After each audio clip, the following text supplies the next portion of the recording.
So to start things off, talking about the challenges of digital publishing, I'm just hoping that all of our panelists can take a quick second and just briefly talk about your organization and how digital plays into it.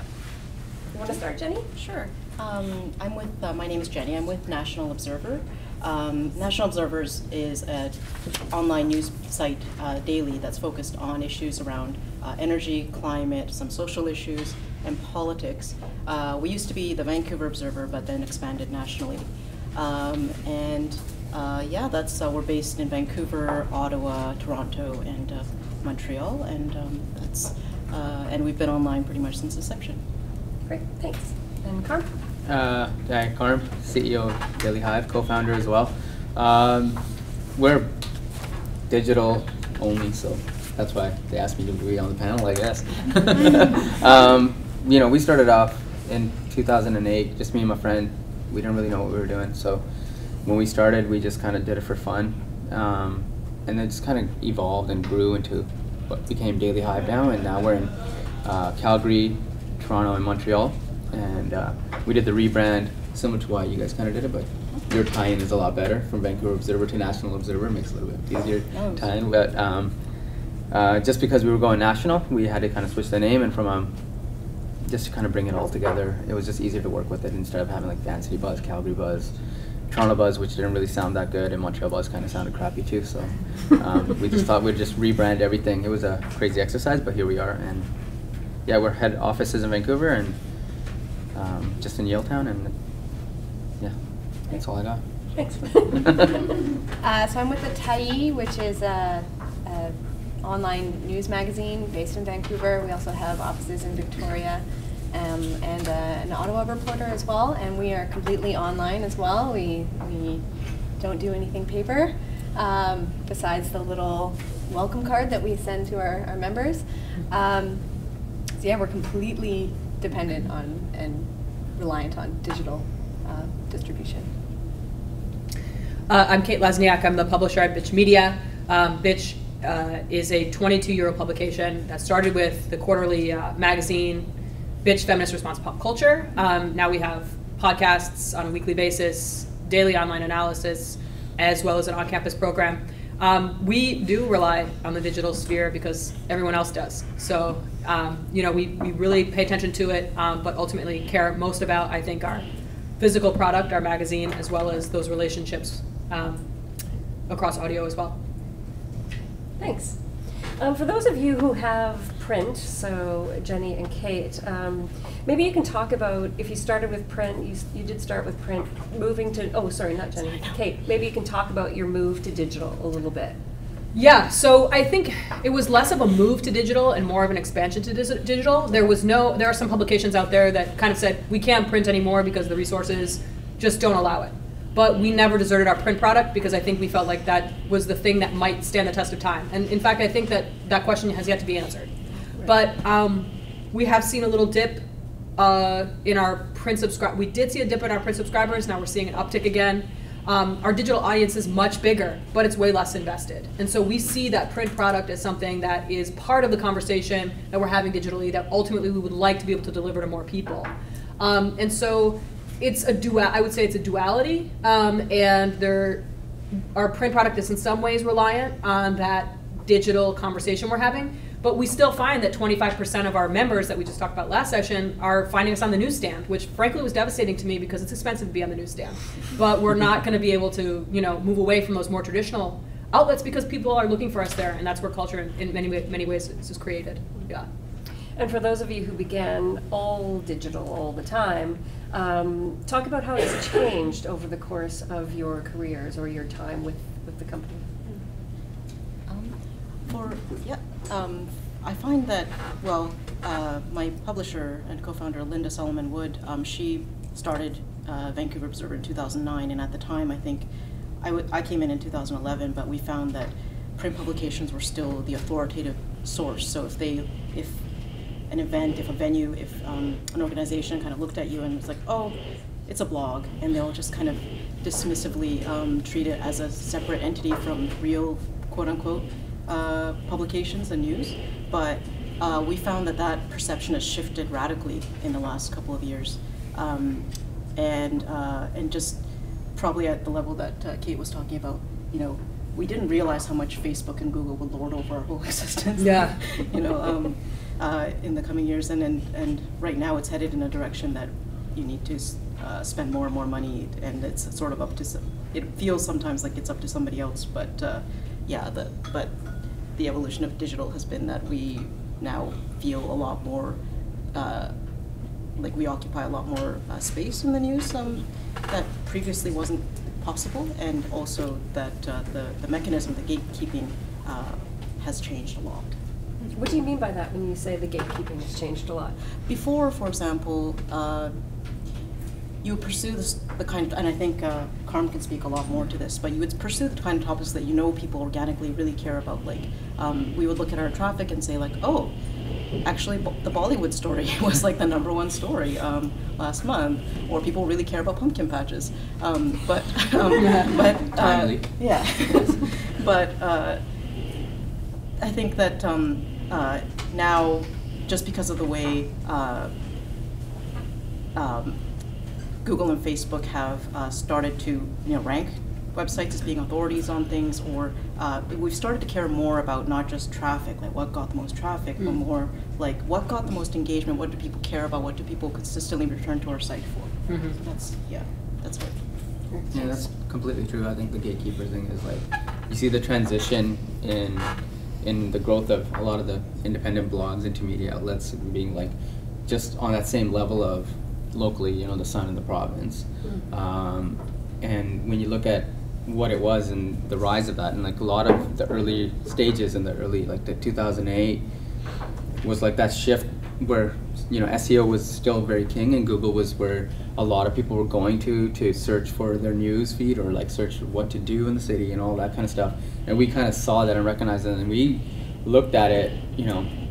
I come from an accounting background and a business background. I don't know how to write that well. That's why we hire good writers. But I looked at it from a business standpoint, like how can I drive people in? And I see patterns from search. Like I'm just looking at Google Analytics, like very bare bones, and like people are searching this stuff, so why am I not writing more about this? Or how do we write it so that we can write this that way? And you look at the search engine optimization, and Google being that first entry into, your, like it's almost like an advertisement, right? You go in and like, oh, okay, what's Daily Hive all about?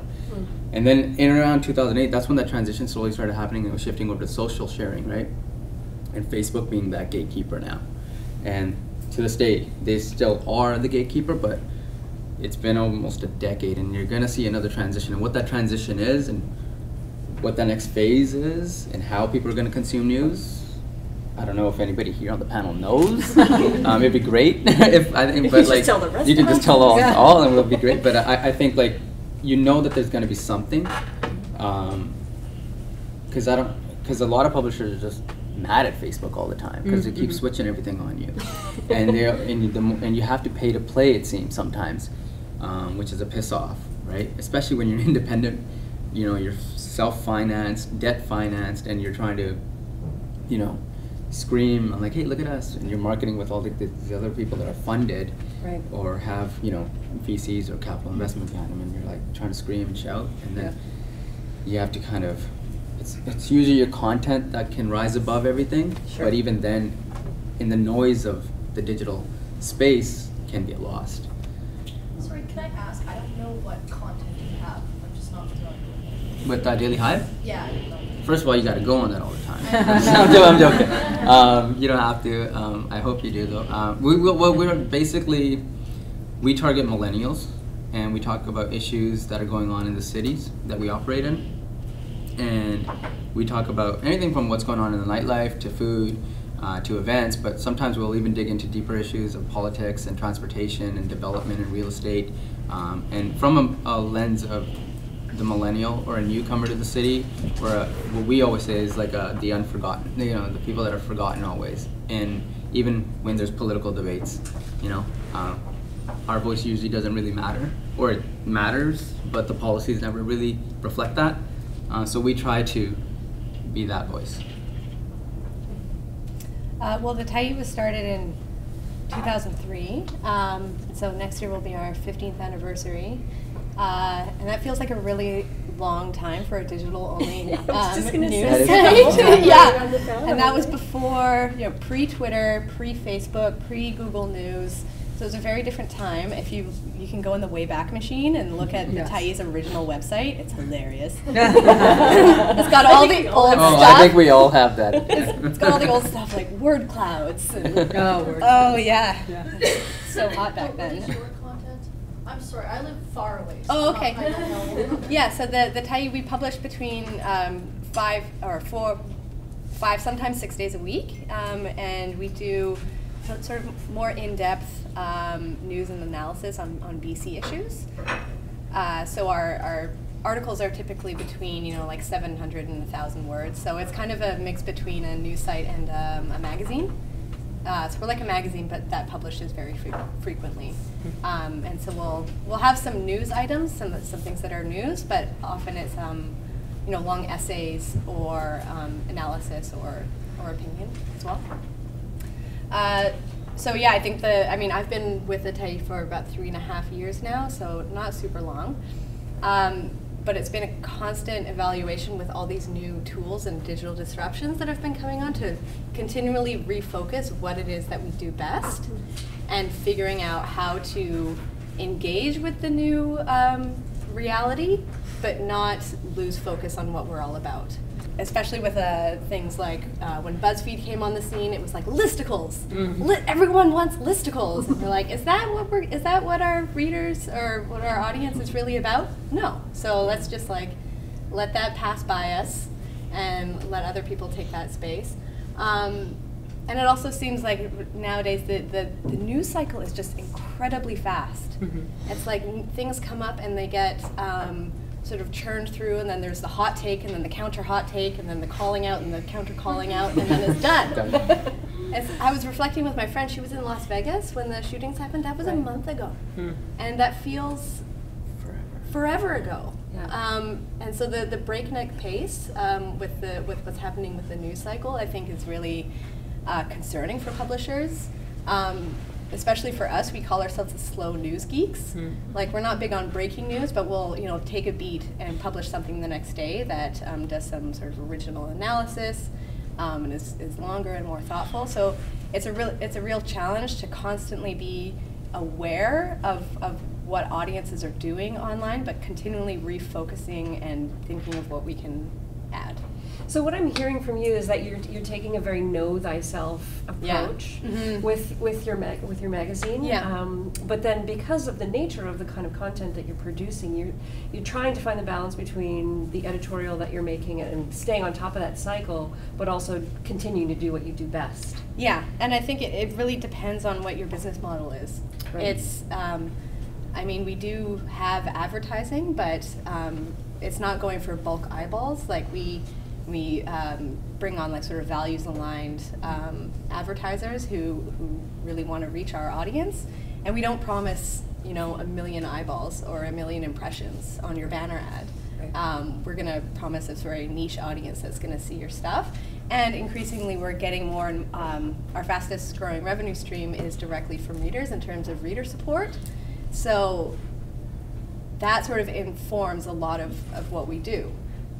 It's in our best interest to consistently offer quality that our members appreciate. So it's better to do more quality and less quantity. So that allows us to kind of continually recenter and ignore a lot of the flashy toys that are happening online. No more word clouds for you. No more word clouds. But if our strategy was to get a lot of eyeballs on banner ads, then then we probably would be more concerned with what was happening with Twitter and Facebook. Right. So a couple of you, Kate, you've touched on reader support in terms of subscription models and things like that. Maybe you can go into how it works with Bitch in terms of the revenue model for digital. We're almost entirely reader supported. We do have sponsorship, which is essentially what you're talking about, which are values aligned advertisers. But that brings in probably about 6 to 8% of our annual budget. Reader support brings in, I would say at this point, it's probably 90% of our budget. And that increases every year because we're intentionally focusing on that. We try to move people up into a deeper level of engagement with us when they come to Bitch for the first time. Essentially, if it's from Facebook, Great, we try to get their email address. We get their email address, we try to ask them to become part of the conversation, and ideally ask them to become a member right away, because it's harder to convert a print subscriber to a member than it is to just get a member right off the bat. And a member is a monthly donor who receives the magazine as a benefit of that membership versus a subscriber who just pays for the subscription to the magazine. And that's, I can't believe I'm just even getting into that. But essentially, what we're trying to do is deepen our level of engagement with people in a digital sphere, so ultimately they get a print product or something that makes them feel, or a product that makes them feel more connected to what we're doing. I think Facebook, this question of what's next after Facebook is so, because I think we are all feeling like Facebook, something has got to shift with Facebook because it's less and less valuable. And in fact, I'll share this, which is that the traffic we receive from Facebook is less valuable than the traffic we receive from Twitter. So we know that people who are engaging with us on Twitter care more and are more likely to invest in Bitch than people who are engaging with us from Facebook. So I already know that it's not a valuable, the most valuable social platform. It just drives a lot of traffic. And then it's on us to capture an email address and work with that person to become part of our community. Instagram's even more valuable than both Twitter and Facebook in terms of converting people. And so we just try to keep our eye on where our readers are coming from and where those readers are going to be most invested in Bitch. And we try to keep the conversation going across all those platforms. The biggest thing for us as a print magazine, we started as a print magazine, but we publish like 3 to 4 pieces a day digitally as well. Usually they're like, maybe they'll be relevant to what's happening that exact day. Most of the time they're like deeper dives into something that really is a nuanced cultural issue. But did you know that The Atlantic gets 50% of its traffic from evergreen content? That's a huge deal. Yeah, it's huge. They just dig into yes, their archives? They dig into their archives and they're posting on Facebook things that people are like, whoa, that's really matters, and they just keep doing it. And so I think one thing for digital publishers, especially those who have print magazines or who have been around for a little bit longer, is to take advantage of that evergreen content and make sure that it stays part of the conversation long term, especially those pieces of content that you feel like point to who you are as an organization or an outlet, because it gives people a sense of what they can expect from you moving forward, and it doesn't cost more. Yeah, it's So already there. It's already there, yeah. Karm, do you want to talk about your revenue model for Daily Hive? Oh yeah, I mean, I'd like to have your kind of revenue model. You can. But One day. maybe we'll chat after, right? I think like, you know, for us, what we rely on is a lot of native content, native advertising. We call it custom content, but it's just, you know, when we work with partners, we basically act as like an in-house agency. So as opposed to someone just saying like, you know, we have this product and we want to sell it to your audience, and them giving us some copy and we just put it out there, put the tag on it that's an advertisement, and we put it out there. What we try to do is, at least now, in the past when we just needed money, I think we made some mistakes where we took money from people we shouldn't have, but we've learned from those mistakes. Hopefully we don't repeat those mistakes. But what we'll do is we'll work with our partners and we'll say like, look, this is our audience. This is who we talk to. How are we gonna see if this product is relevant and gonna resonate with that audience, and why do they need this? Or, you know, we got to give them a reason to not only click on that article, but then make that extra effort to maybe explore what this product that you're trying to sell actually is. And that doesn't, you know, I think Canada's a little behind in working with even just like, you know, not just on the publisher side, but also on working with the companies that are like headquartered here. I think a lot of them are still like, no, they'll give you a lot of promotional copy, and if it doesn't speak to these talking points and this quote isn't in there and then they're going to give it back to our writers and be like, no, this is garbage, we wanted to say this, and then kind of just having that educational moment with them sometimes is like just, it's a frustrating experience because we know it's not going to perform well when it's promotional, Right. But they probably have some dude that's like way older that just wants it to say this, and he wants to see this or she wants to see this, and so we had that tussle a lot, and the numbers show if it's a promotional copy, you know, it's not going to work. But when we work with partners and we do it in a way where maybe it's even in video, we've tried, like a lot of ours now is becoming more video, you know, video format advertising, where we'll take products and we'll just, you know, use them in our everyday kind of conversations, or some of the videos that we have. It's almost like product placement sometimes, and it just performs better, and the results are actually a lot better for our partners as well. So it's taken some time to kind of get to that. I think maybe in a year, I think as people realize that this is where you kind of need to get eyeballs, and you know, everybody has a cell phone, and that's like the one device I think that everyone that does advertising and marketing, you want to get into people's pockets, right? In more ways than one. In more ways than one, you want to get into this pocket and then the back pocket to get the money out. Yeah. But if you can't get into people's pockets, you failed, in my opinion. And that's what I always try to relay. I was like, look, people come to us and their feeds are littered with our stuff. Right. You want to get on our feed, but you can't do it through a banner ad because people use it as ad blockers, or you're just so numb to a banner ad. You see it, you're like, you scroll up, right? So how do you get into that feed? And one way to do that is custom content or video content, right? Custom video content. So that's been where we've been focusing a lot of our attention on, but a lot of challenges with that. Yeah. You know, our sales team just wants to sell everything because they want to get commission. Right. And then our editorial team will be like, this is garbage, we're not going to put this on the site. And some of the battles that we have.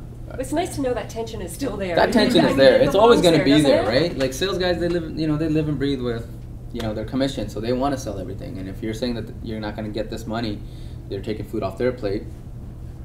But editorially, you gotta keep that integrity, and your voice, and you gotta know your audience, and that struggle to this day still continues for us, and I don't think it's gonna go away. Sometimes it's fun, just to kind of have a little conflict, but sometimes it's very disruptive, and you have to then do the whole like, hey man, let me talk to you kind of thing, and hey, let me talk to you and smooth things over with everybody, and that just becomes a whole nother game. So how about your advertising or revenue model or ecosystem? Yeah, I think it's changed a lot in the last couple of years. Initially, it started off much like Karm was saying, advertising, especially Google, for example. If you run Google Ads, they give you a certain amount of revenue. I think somebody here, maybe he's not here right now, but was saying that actually amount is not enough to keep you running, for sure. Yeah, we used to go with values-aligned advertisers. But again, because Google and Facebook now have so much of the share of online advertising, we had to shift to more like sponsored content, where you're making it clear that somebody has sponsored this content, but it is a story. It's not just a banner ad that you may or may not click on. And increasingly, we've gone towards, we've put much more energy since launching National Observer into, well, it was a really hard decision, but initially we had the fantasy that we could be, or we had the aspiration that we could be free for everybody all the time. And in 2016, we just had to make the decision to put our stories, beyond 3 stories, behind a paywall. And it took a lot of time to settle on what kind of price point was right, what people are willing to pay for, who should be given subscriptions just because of suppose some low-income people want to read it, but they don't have access. We decided to put it behind a paywall and also go more after special reporting projects that focused on one topic. That, for example, right now we're focused on Quebec Inuit youth and what the struggles that they face in society, and that's sponsored. That's in partnership with the Echo Foundation, and so like we do both. I think it's more like subscriptions and also special streams of reporting that are in collaboration with another organization. Interesting. You guys have brought up some interesting points in terms of things that touch on journalistic integrity, issues around there.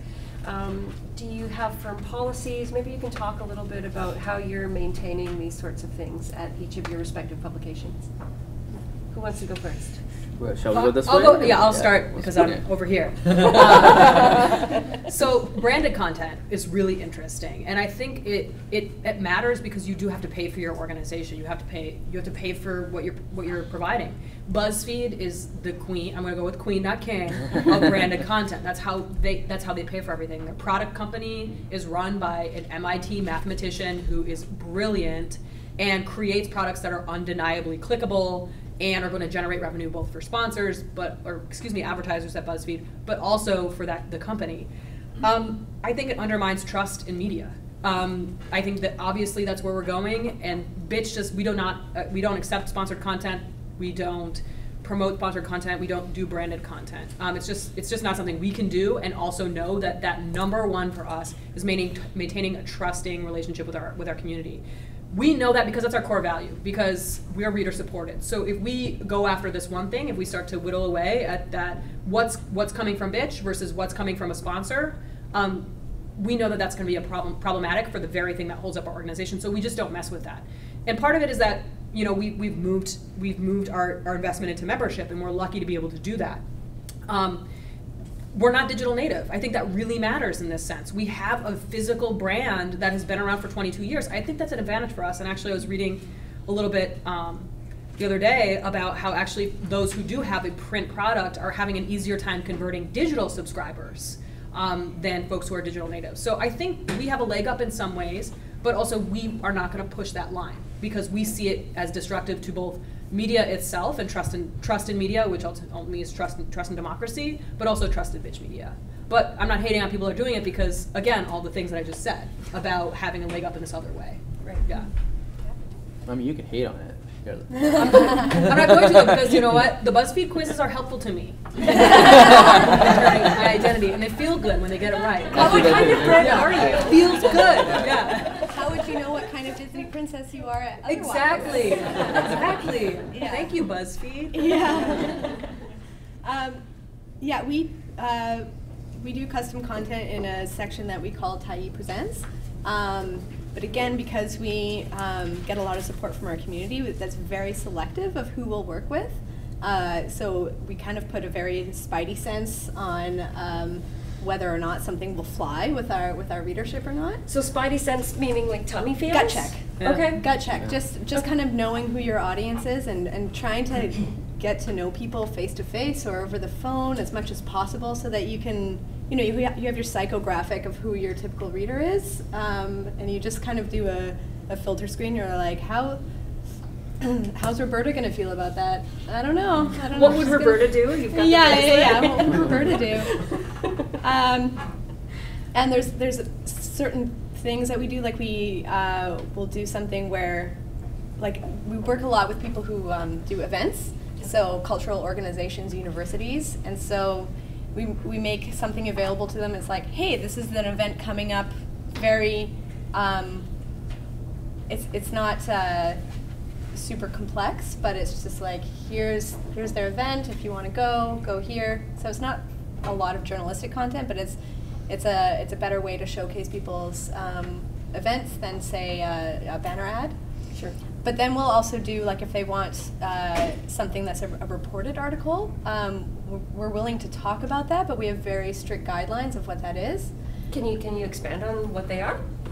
Yeah, so it's like if you want like an original piece of someone that, a reporter that will actually do some interviews and actually like create a piece around an issue that you want to highlight, we're willing to entertain that, but it's like we'll have an initial meeting with the editor and the client to decide sort of the line of questioning, or sort of like what the goals are. But then after that, there's no more contact allowed between the editor and the client. So there has to be a huge amount of trust, and they don't get to see it before it goes up.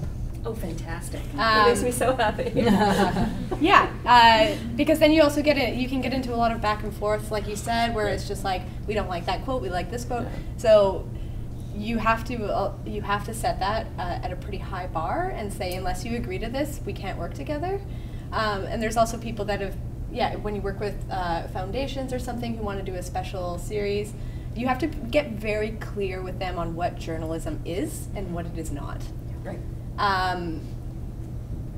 We've had experiences before where a funder has been very, explicit on who they want the person to talk to and what the feel of it is and what ultimately, like, the last line of the article should be, and then you're just like, you have to bow out and be like, this is what you're asking for is not journalism, it's something else. Yeah. And so we're not the best partner for you. Right. If you want to create a blog post on your own website and do some banner ads to drive traffic there, that's cool. But what you're asking us to do does not fit into our conception of what journalism is. Yeah. Well, this is a question. Sorry, actually. I'm just wondering, like, could you give an example of a successful, like, a story that you would do that on? Like, who are these people? Sure, yeah, so last year, I mean, we've done a bunch, but last year we did one with the Hastings Crossing Business Improvement Association. So they just wanted to highlight the businesses and the people that are in the community doing work with new social enterprises and stuff. So yeah, we have an initial contact with them about sort of what their goals are, and their goals are just to like showcase the personal stories of people, and then so you assign that to a reporter, and they go on their fact-finding mission. And what we try to say to the client is that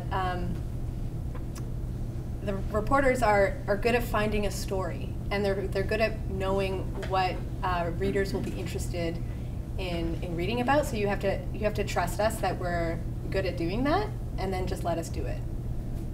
It sounds as if almost like you're just accepting pitches from people who wouldn't normally want to have content on your website. Yeah. Yeah, that's great.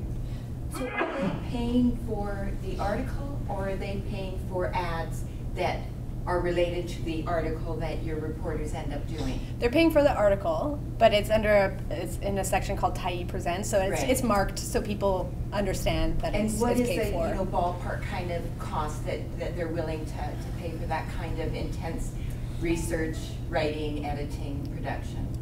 It depends. Like if they also want original photography, I mean the price is a little bit higher. But I mean, we can talk about our rate sheet if you. No, I'm just curious whether you're asking whether they're willing to pay what it really costs to do it at decent rates. Yep. Which I find really surprising because most people just have no idea. Mm-hmm. No, yeah, they are. And we make sure to, because we're so selective with who we work with, we mark it up quite a bit, so that we're paying the reporters a good rate. A better rate than they might get doing other content. Yeah. Yeah. Yeah, Okay. they get a better rate doing that than other things, but that we're also making a significant profit off that. But this is a very small part of our revenue. Yeah. Like we get a couple of these a year, Yeah. so I'm really like We're spending some time. I'm overstating how much this happens. We get a couple because it is a very fine. A lot of things have to come together to make it good. That's a lot. Yeah, like really, if they're paying for it, but they're hands off, those concepts are really difficult to reconcile. Exactly, but because because advertising and that kind of stuff is not our main thing, I'm willing to entertain it, but I'm not out there hustling to get those things. Yeah. Mm-hmm. Yeah. So if they come our way with the right partner, with the right issue, and we have a good person in house who's willing to work on it, and they agree to our terms, then yeah, let's party. But that only happens a couple times a year. Okay, well that's good to know because it sounded like really hard. There was like 50 a year. Wow. No, very rare. That's the problem too. Is that I don't think I would advise people to do it that often because your readers are there to read what your editorial team is interested in putting out and what they request. So it really has to fit in with what you feel your readers would be interested in reading anyways. Yeah, that level of frequency would contribute to a sense of indiscriminateness, I guess. Yeah. Mm-hmm. Yeah. So it's, I wouldn't suggest it as a that level of intensity and relationship. It's not part of our strategy for growth, but it is a little bit of the mix. We'll do it if we'll do it. Yeah, fair enough. So in terms of how you're dealing with this, I mean, you all have different interactions with your editorial teams and things like that. In terms of your readership, how are you finding you can carve out space when we'll talk about fake news and he who shall not be named? How do you find yourselves able to do this in that sort of climate, in that political climate, where people are critical of fake news and then you have these other revenue models that you want to pursue? How do you do that, and how do you convey that to your readers? I mean, Jeanette, you kind of talk about having a very dedicated way of presenting it on the website. Mm-hmm. Are there other techniques that you use to differentiate it? I mean, a disclosure. Just like heads up at the top and the bottom. Be like, this is being done in partnership with this organization. This is being part of our Tyee Presents initiative. You click through and there's a whole page of explaining exactly what Tyee Presents is. And is it the same for you, Jenny?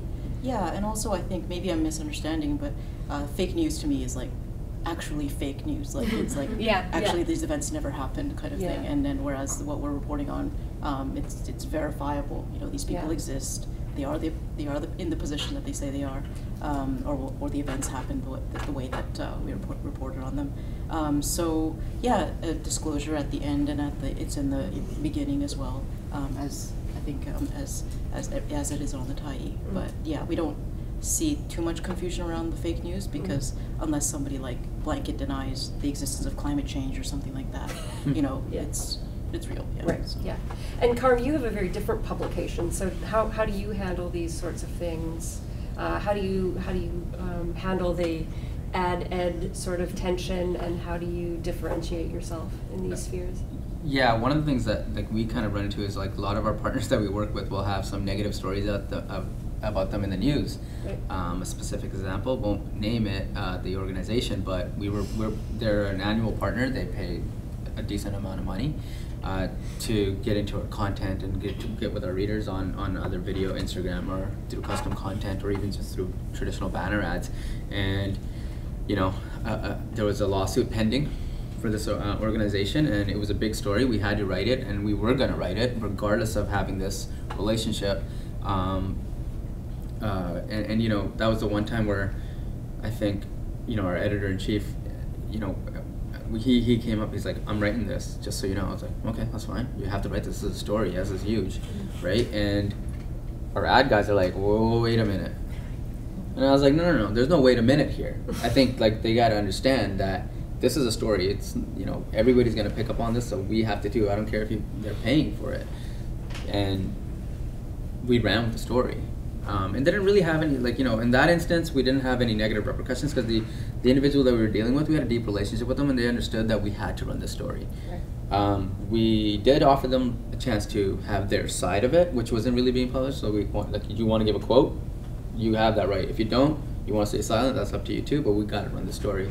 And we ran the story, just so you know. And it, you know, it kind of went to show that it works, but then in the opposite side, we've had campaigns canceled on a whim because we wrote a story that was not like it was fake news or anything. It was a legitimate story. We had to write it, and then we get a call from, you know, our partners. And I'm like, well, how could you write this story about us? I thought we had a business relationship here. And I was like, yeah, on this side, it is a business relationship. Yeah. Give it a week, everybody, like you said, they're gonna forget about this. But if we don't write this, and people subsequently see us pushing your products, we lose that trust with the readers. Mm-hmm. Right. And that's important. So that's bridging that gap is, you know, at times can be difficult. Mm-hmm. Saying, like, when you're trying to grow your organization, you're trying to expand nationally, and you want to get into maybe even international news cities and go elsewhere, that money seems tempting. But you can't compromise your journalistic integrity, right? So that, and we're getting better at it. I'm not saying like we were awesome at it all the time. We've made a lot of mistakes, right? And I think the way we kind of do is like, we made the mistake, let's own it, let's learn from it, let's try not to repeat this mistake. Right. And every time we do that, we get better and better. And we're not the only news organization that makes mistakes, right? Mm-hmm. But I feel like because we're a little different in this market, we have a target on our backs all the time. You know, and so if we make a mistake, it gets amplified, not only from other journalists, but also from readers that they're like, oh yeah, I told you. They don't let you get away with anything. But it's cool, like, readers, you know, it's fine, like, it's fine. Like, I mean, to me, it doesn't faze me, but it really does faze our writers at times, and they have to grow that thick skin because the engagement levels on our articles are, like, they're huge, right? And and if you wrote something and you see 300 comments on an article, and people are gonna be like, the author of that article is gonna read it. Read every last and one. Out of those 300, maybe 10% of those comments are actually like good ones, either disagreeing or agreeing. Usually, a lot of them are just bullshit, right? Or someone trying to like get a rise out of someone, or just like a bunch of them on Facebook is just fake accounts. Well, that's great. Let's talk about that. Let's talk about engagement. Like legitimate, real engagement with your readers in these sorts of spheres when you are getting that sort of like people barfing comments on the internet. Do you want to talk about that? Sure.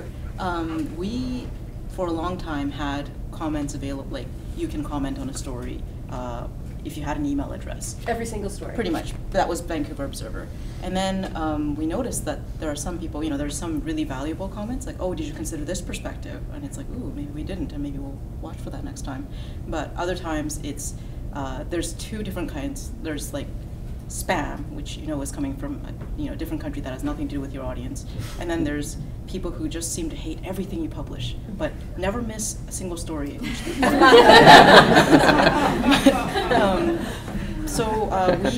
in the National Observer iteration, just like the labor of deleting spam or responding to comments, I find that it's helpful if you either limit it to Facebook, or where people have to use their real names, hopefully, or we went full on, like, just if you're a subscriber, you can comment. If you're not, you have no skin in the game. Your comment can be on Twitter or Facebook, but not on our website itself. And I find that I've subscribed to the Washington Post. I wish they would do that, because so many people just hate the Washington Post reporting, but will never miss a chance to comment. It's just like, well, it's nice to have that division. And also, some people, you're not sure if they're real leaders. You're not sure if they're based in Canada. So, How about you, Jeanette? We maintain a comment section, but it's and we are committed to keeping it, even though sometimes you really want to throw it away. But it's actually a really valuable part of our website. But we put a lot of resources into making it an actually good space. So it's someone's job at the Tyee to moderate, and it's known as the worst job. Oh my goodness. It gets a little dark in there. But we have people who will scroll through their comments, and they won't just like delete comment right away, but they'll actually like edit it with square brackets and be like, this comment has been removed because it was racist or something like that. So your other readers will get a sense of this happening and why. And why. Yeah. And there's rules up at the top of the comment box about sort of like our rules for engagement. It's like, this is our playground, these are our rules. And then you actually have to click something saying, I agree to the rules, and now I will comment. And yeah, it is time intensive, but our time on page is actually like really high for a news website. And it's because people really engage with the comment section. And it's just a constant sort of gardening that you have to do to get out the weeds and stuff like that, but it is actually a very productive space. And oftentimes the authors of the article will get in there and answer questions and stuff like that, and sometimes really interesting stuff happens in the comment section. Like whole other articles. Yes, well, Andrew Weaver in particular loves to mix it up in the Tyee comment section. He's a leader of a provincial party. In the Green Party, and then quite often, like another article will be spurred by his comments in our comment section.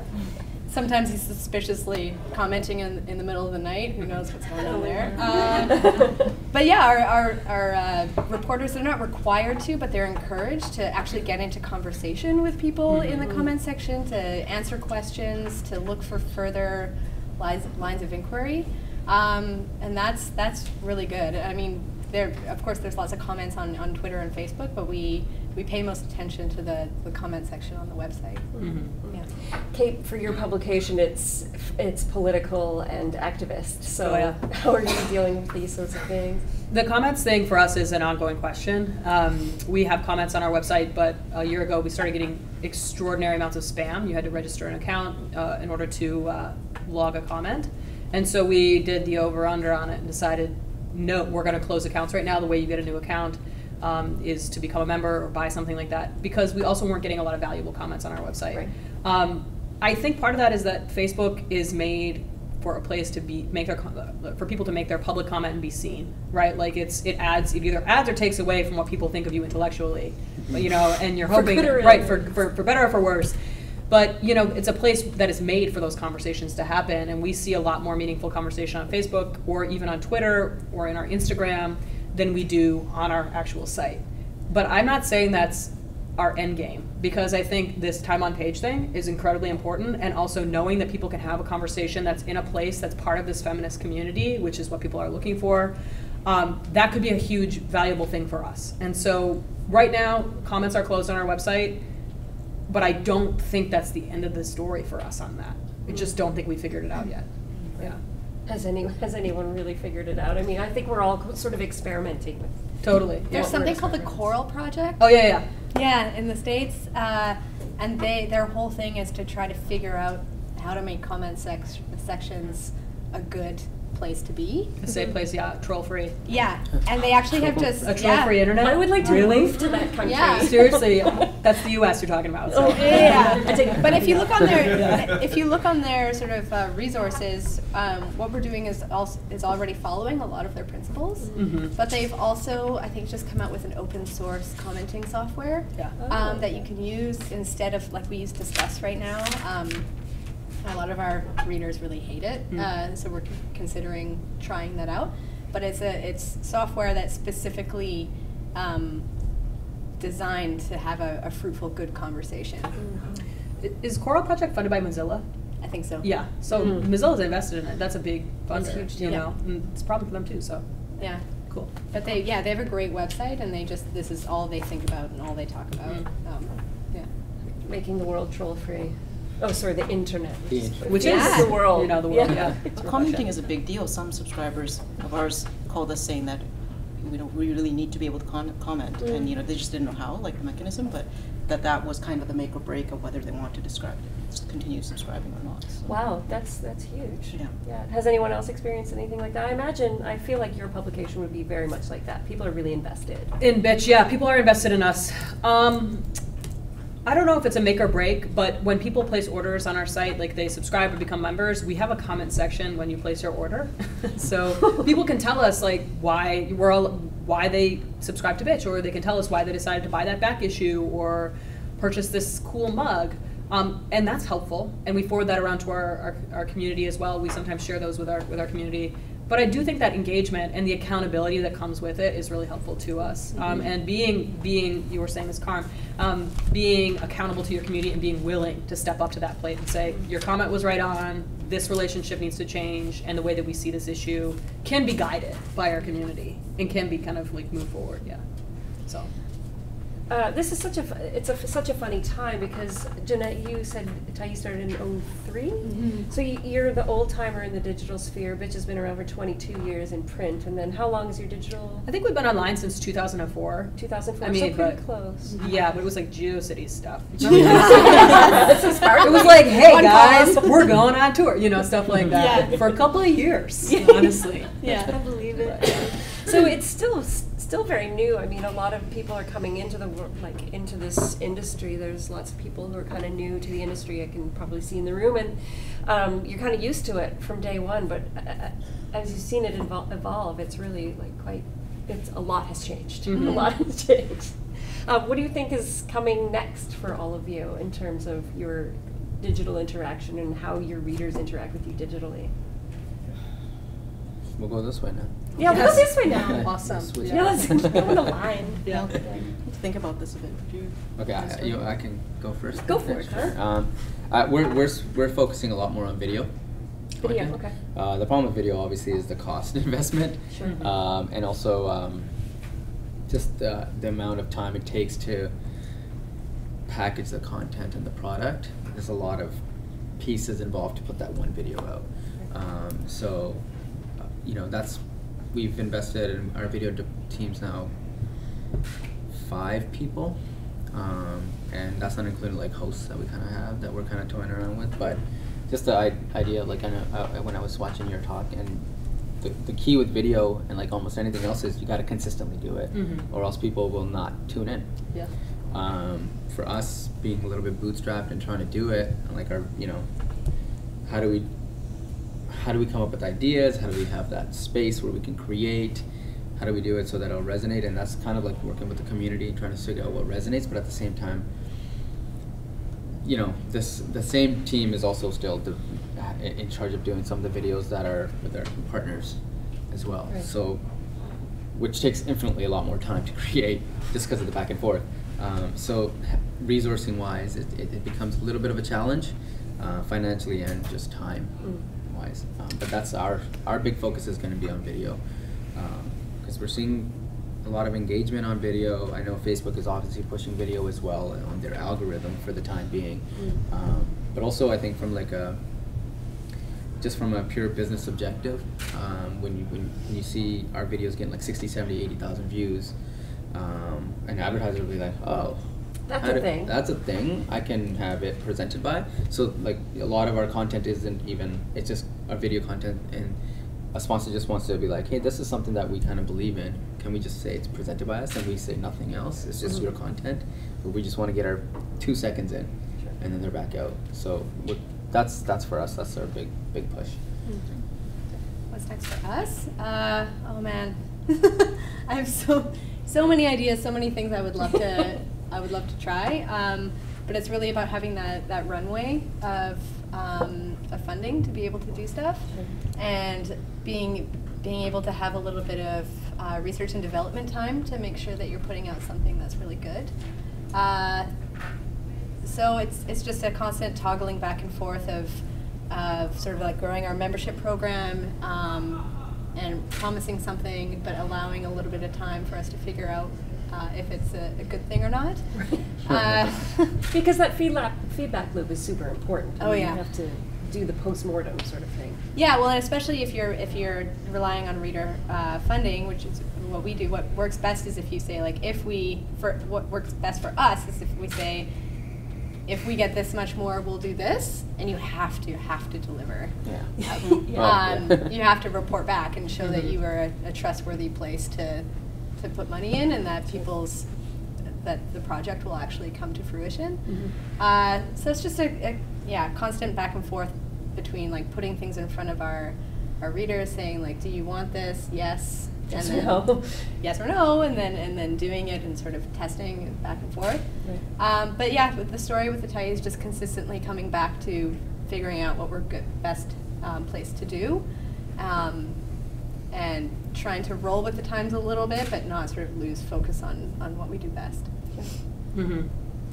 Well, Bitch is not pivoting to video. We probably never will, and I think part of that is that it's incredibly expensive, and also it's what Facebook wants. And we're seeing editorial staff laid off in all different kinds of massive news outlets because of this pivot to video. But I see that there's a decline in quality in my experience on Facebook when I'm looking at every single post and it's a video. And so I think what we're going to continue to do is ask ourselves how we continue to texture content at Bitch to deliver on our mission and values. And so we continually come back to the drawing board and say, what are we here to do, and how is it going to make an impact for the people who care about what we're doing? And that is just the constant question. And so our first project that we're actually working on right now is redesigning our print magazine. And Bitch has been in black and white with one spot color, 80 pages for the last 20 years. Next year we're going full color, the entire issue. And guess what? It's not that much more expensive. In fact, it's less expensive per issue than publishing one video. And so I think knowing that what our readers are looking for, but knowing that we get to texture our media within our audience and within our community is really important. And not doing what everybody else is doing is also a benefit of having never done what everybody else was doing. And so again, like, I think that ethos is in our community. People identify us. They say, you're pushing back just by our very name. When you arrive at something called Bitch, you know you're not going to deal with people who are just, there's no pushovers here. Right, there's no pushovers, right? And so because of that, we know that if we keep pushing back and we ask our community to be part of that and tell us what they want to see more of, but also constantly rebel against what that the clean narrative is, then we're going to be okay. That's not to say that our reach on Facebook isn't of concern to me. It is. But I don't think we're going to get the value that we need out of video that most organizations would, because the value that we need is deeper relationships and the ability to control the communication with those people who are interested in us. Right. So, Doormat free since '95. Yeah, exactly. 95, yeah. Can you elaborate on what you mean by texture your content? Yes, texture and content. So for us, that means so many different things, but essentially it means making sure that we have media that feels meaningful on different types of platforms. We have a weekly podcast. Actually, it's 2 different podcasts, and they rotate. They're bi-weekly. We send out email that looks really beautiful. So we're in inboxes. We're digital, so we have, media that's just on our website that you can also see on Facebook, Twitter, Instagram, making sure that there's all different types of media out there, but then within that media that it's textured in itself. So there's long form features. There are series. There's a series of articles that are all on one topic that drop over time. There's a series that might drop all at the same time. There's listicles, you know, so just making sure that we're paying attention to the fact that we're all human people, and I'm not going to read 5 features in a row. I'm not even going to read 2 in a row. I need, again, my BuzzFeed feed quiz, you know, a bitch listicle about, you know, why Paul Ryan is the worst, that kind of stuff. Yeah, I think for National Observer, it's like what you were saying, like to know your audience, to keep it textured. Increasingly, I think that there was a, we're shifting to video, as Karm said, because people, that's what gets a lot of engagement, and that's kind of what the content that people want to see. But at the same time, we're not dropping our long form investigations. Actually, investigations is probably, and collaborating with more news organizations that might not have been open to it in the past, is definitely more what we're looking towards in the future. Simply because a lot of news organizations are dealing with the same issues of you know, we don't all individually have the budget to go after these stories, but if we work together and work on it piece by piece, that's possible. But just on a personal level, like my, this is not related to journalism, but like I think that virtual reality is becoming a lot more engaging and you know, like a really something that almost everybody has some interest in, and that increasingly in the New York Times and other publications, what they're showing is not just like video, it's like trying to take you as much as possible with the technology today to that location, and I think we're going to be seeing a lot more of that as it evolves. How do you imagine that manifesting in a news site? That's the thing. Maybe you have to download. Maybe you have to actually get the equipment and download the app. And maybe if you know, if it's like the 2020 like U.S. election or something like that, maybe you have to have the equipment already and not just a website, and actually like be in the primaries or whatever. I don't know how that will work, but yeah. Okay. Good. Just a bit of advice for those of you aiming for video. Can you please make sure there is written content along with the video? Because I hate nothing more than clicking on a news article and finding that there's only a video. Because I will click away because I don't have time for that. I read really fast, and I, you know, like, so I think it's important. I mean, I think video is important, but I think you know the printed word is still, or you know, the digital word is still important too for those of us who have patience. It's also, yeah, I think it's also an accessibility thing. Right. So making sure that you have your captions. I read most videos in my feed. Yeah. So. Yeah. Does anybody else have a similar experience where they'll see a video and just skip it and go right down to the? What do you think that's about? Why do you do that? It's noisy. It moves. I don't know. Is it just because magazine people are a bunch of introverts? It's like because I want to read something. Yeah. Fair enough. I think it's like a habit thing. Back to the videos that I've missed, but on the first read, you want to know if it's worth watching, I think. Oh, fair enough. How about you, Annika? What do you think? Well, we're in an open concept office too, right? So I'm not going to be listening to something. I'm trying to get some update on something that I want to read it.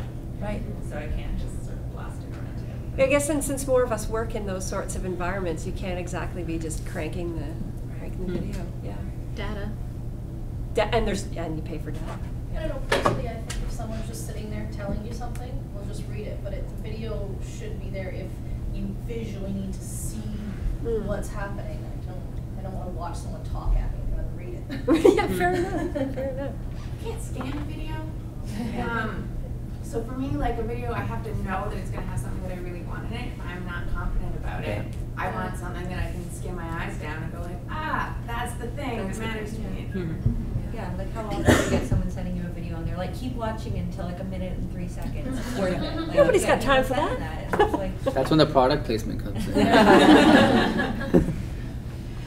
So I'd like to open the floor up. You guys are great, but I would like to open it up officially to questions. Does anybody have any questions? Annika? Yeah, I actually wanted to get back to that idea of evergreen content, and you're talking about the Atlantic. When you're working with your evergreen content, is it a matter of pushing it out through your social feeds? Are you actually moving it up so it's closer to your homepage? Like, how are you actually promoting that content to get people there?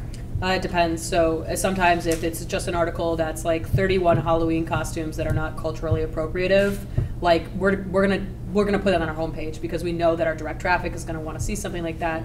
But if it's like a long form article that we know is gonna appeal to a specific audience on Facebook and that we're not gonna see a lot of clicks on that on our homepage, we're just going to let social take that because most of our traffic doesn't come to our homepage, right? Like it goes directly. And we're going to make sure that the article that's next, that's offered to read this next, or a relevant article, that's relevant to what that reader would do. That like the next action is the most important action.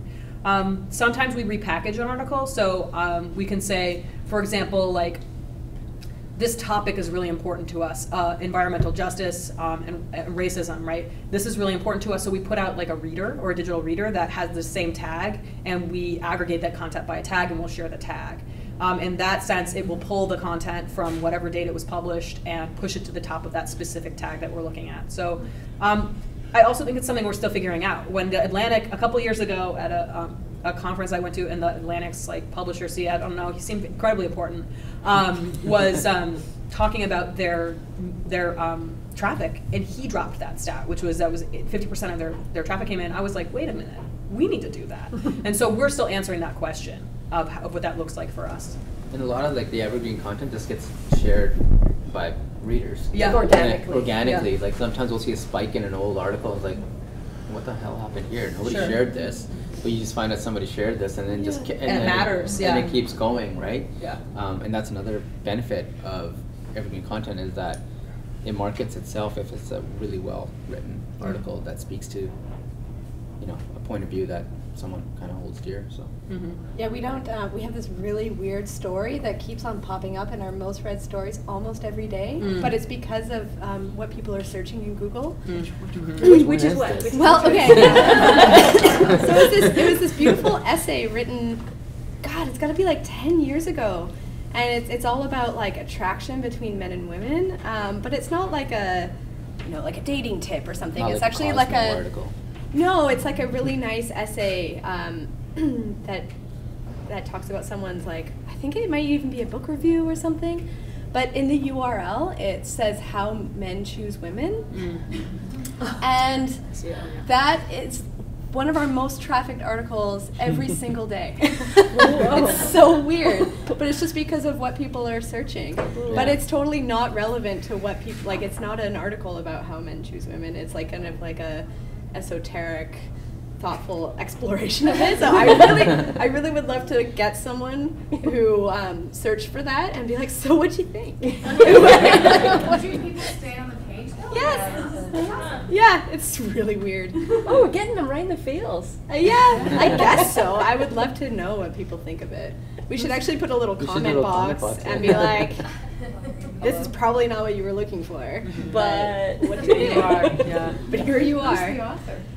I don't even remember. It was, I think it was a freelancer. It wasn't. It's not like one of our regular reporters. Go figure. You had a question? Yeah, we've only been around for about a year, and we have a digital magazine that people begged for print. Who's we? Who's we? Barnacle Babes. So basically our content is a little bit more like yours. It's about ocean, sports, women. So it's not like a news thing, even though sometimes we do it. So my question is, I'm struggling with figuring out the volume of content to output. So I'm like, if I, do it sporadically, then people drop off, and if I'm doing too much, it's not getting read, and I'm not quite sure how to judge how much content, because we're not news-based to really put out. Any suggestions? I think you get to decide what you want to do. And I think that's the hard part, is that you can, like, we know, for example, that if you publish on Facebook every 30 to 60 minutes, you're going to get an advantage somehow in the algorithm, right? But that doesn't matter. Like, it doesn't matter, because what are you trying to do? Yeah, like, what matters to you? Who are you trying to reach? And at the end of the day, like, something that kills me is, let's say we publish 3 or 4 pieces a day, which is what we publish.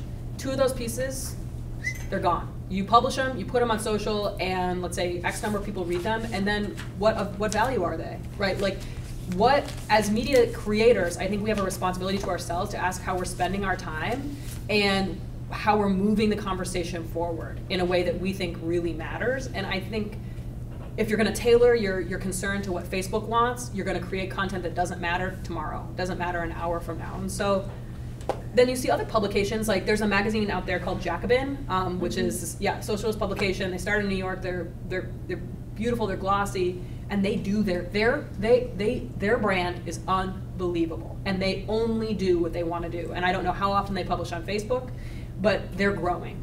And it's because I think they just know who they are, and their audience and their community knows who they are, and that's what they care about most. And so I guess my advice would be figure that out, and then communicate that extremely clearly to your audience, which is, hey, and call out Facebook. Hey, Facebook wants us to publish every 30 to 60 minutes. We're not going to do it because wouldn't that be annoying to you? And like bring that person in the conversation. I think that's the best advice I would give. So not playing into late stage capitalism then? Yeah, totally. Exactly. Thanks for summing that up. Thank you. Anybody else have some questions? Shoot. I had a question for Karm. Just, approximately what percentage of your content on Daily Hive is paid versus unpaid? We have a rule at no more than 10% a day. And just to give context, we push about, throughout the nation, about 50 to 60 articles a day. Whew. So It 10%. makes me sweaty just thinking about it. A lot of them are just like what to do in your city, so they're not like Yeah. crazy. And then, so about 10%. Yeah. No more than that. Any other questions? Well, I may be interested in how the diversity of your publications support writers, freelance writers versus staff writers, and in terms of how much they're getting compared to, management and other positions. You want me to start? I'm happy to. No, Karm will start will today. start? Yeah, I will. let's. All right. Yeah, All right, I give could you a start. break. I'm sorry. Diversity in terms of just. Well, typically, in my experience, and just because we're talking a lot about content, Yeah. The writers who support the content, it's the hardest to, they're the least supported financially. So I'm curious if that's the case with all of you, or if you found a way to, support the ones who sustain the whole thing. You're right. For us, diversity in the content is kind of key. Not only from like that perspective, we allow all our writers to find something that they're really passionate about, and whatever that is, if they can find either an event or a person in the community doing something crazy to support their initiative that they're really, about. Obviously, it has to be an initiative that the company is about. It can't be something like, the KKK or something like that. But as long as they kind of support something like, we have one of our writers who's a huge promoter and activist for the LGBTQ community, and he himself took this initiative on to start a series called Coming Out, where we featured the community and people sharing their stories of when they came out. And reading some of those stories were like, you just want to cry, because the pain that these people went through, and doing that. And so we supported that like fully, and this becomes something that we then laid on to other, like, hey, what do you support? And we kind of do that. When you say fully, financially, are the writers well paid? Yeah. Yeah, they're compensated. Yeah, all of our writers are full-time or part-time, or even the freelancers are paid, depending on word length. If it's like an in-depth article, then you're going to get paid in the hundreds, and then if it's just like a standard, 5 things to do in Vancouver today, that has a set rate. But yeah, we try to balance that as well. And then we also try to get diversity in our actual writers, like, man, woman, brown, white, Asian, Latino. As a brown dude growing up in East Vancouver, I remember reading and watching the news, and I was like, none of this talks to me. This is coming from an old white dude's perspective. So when we started it, that's one of the reasons we started it. I was like, these are 2 brown kids. Let's talk about the shit that's going on in our neighborhood. The people that we know are doing good things, outside of all the gangland shootings that South Asians were committing in the 90s, right? And still are. But but there's also the good in every community, and that was never being shared. So that was one of the things that we knew, that if you create a kind of like a homogenous newsroom, you're never going to get the full scope of what the city or your community is about. You're just going to get that one message, and I think you're doing a disservice then to everyone, because you're not seeing the full lens. Yeah, just wanted to speak to that as well. Like my editor-in-chief, Linda, will actually call us out when it's like, hey, it's all older white guys on the front page right now. Switch it up. Yeah, we do that too.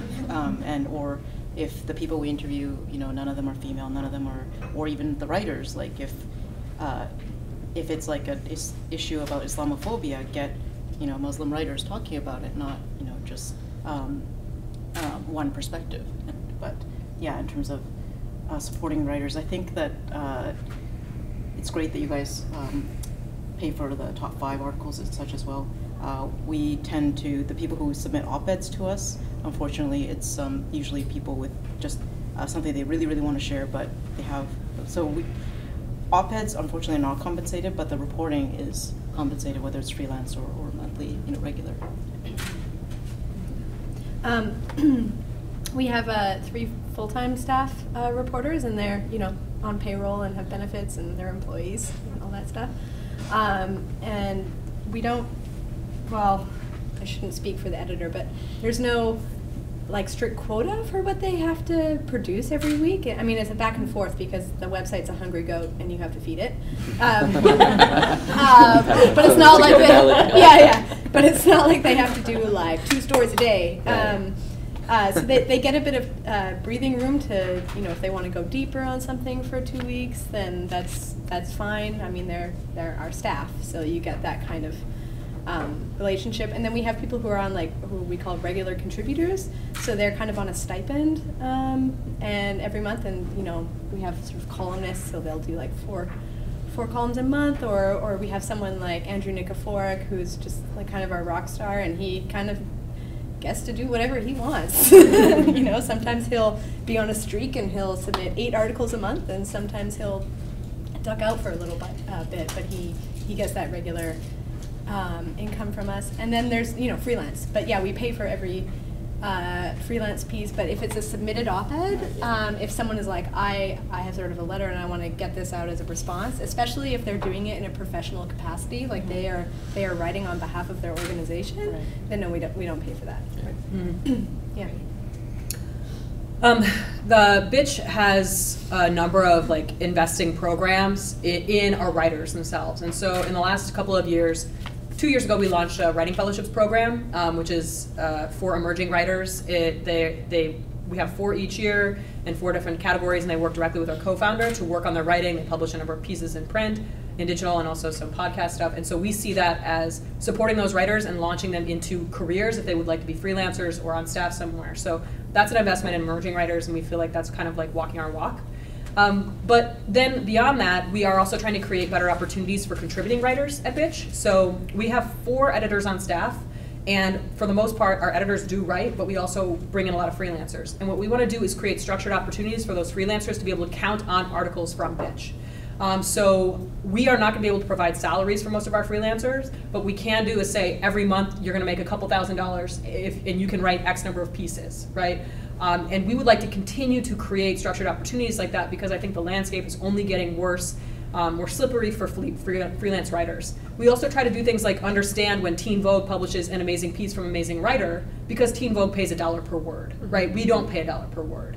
But we try to, one of our senior editor, Yvette Dion, who's amazing, has a policy where when she brings somebody into the conversation, if she publishes a piece from them, she makes sure that they leave the conversation with information for another editor and a door opening into the freelancing community. And so I think the structural questions about how do we support our writers who, yes, are the reason we're all here and doing this work, is one that we want to continue to answer in ways that are very valuable to those freelancers, and asking them, what do you need? What would you like? What would make the most sense for you here? So we can continue to improve, but those are a couple of initiatives that we're working on right now. Great, very encouraging answers considering that newspapers' support for freelance writers has just gone so downhill. Yeah. And a lot of online places where writers publish pay peanuts. Yeah. You know, relying on that enthusiasm and expertise. So cool. Anybody else have any other questions? Oh. Yeah, I was just wondering if you guys have noticed any other changes in like writing techniques or styles. I know Kate, we were talking about the hockey stick curve for when they discovered, or when people started using that, like, what happened next? Yeah. Globally? Yeah, curiosity gap. The curiosity gap. Yeah. Have you guys noticed any other sort of trends in writing styles, relying more on like storytelling or like different sort of writing styles, basically?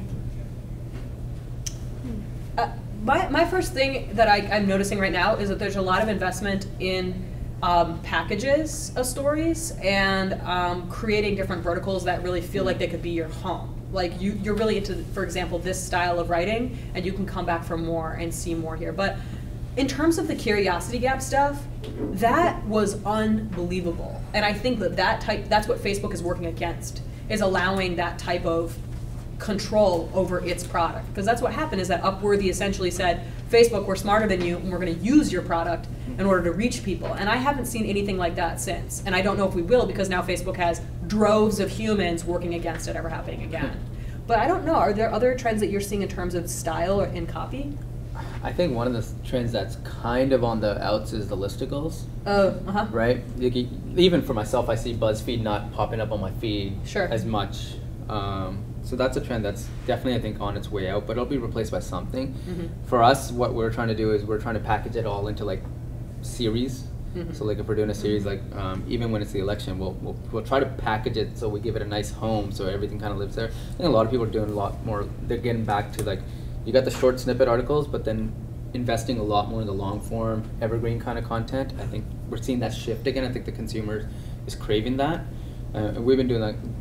Focusing a lot of our efforts on that, and we have some writers that strictly all they do is just long form pieces, and it frustrates our some of our business objectives, because we didn't get it. This person only put out 2 articles instead of that 6 or 7 that the other guy did, but those 2 articles are the ones that to me are the most important, because they resonate over a longer time, but they also create that customer trust and more of an identity of who we are. And then also the verticals. Word count? Sorry to interrupt. Oh, a word count. I mean, what would be the word count on a daily Hive long form piece? You know, I think one of the best writers in the city we have is Kenneth Chan, and he writes like 3,000, 4,000 word articles, and we had to chop it down because I was like, dude, I love this topic and I'm intrigued by it, but even I can't get through those 4,000 words without taking a break. So we need to make it a little bit more digestible. He kind of makes it into like, you know, when you have like word counts that when you're in school, like it better be this many words or I'm not grading it kind of thing. So he kind of falls into that trap. But we like to go 1,500. That's in the pocket for you guys long form? Yeah, like even 1,500, it doesn't seem like a lot of words, but it's a lot of words. And we only have so much time to consume it, because you really need to, for that kind of content, be sitting down, not distracted with anything else, and really give 5 to 10 minutes of your undivided attention to reading this stuff, right? So that's on average. And then another thing that is the verticals and stuff like that. Yeah. You know, an exercise that we went through, which was more of a branding exercise, but we do a lot of food content. Our food content gets shared a lot, and a lot of our readership loves it. So we just slapped on a brand, called it Dished, and it gave it its own unique feel and identity. And and it's not like we're, Vice has been doing it, BuzzFeed's done it.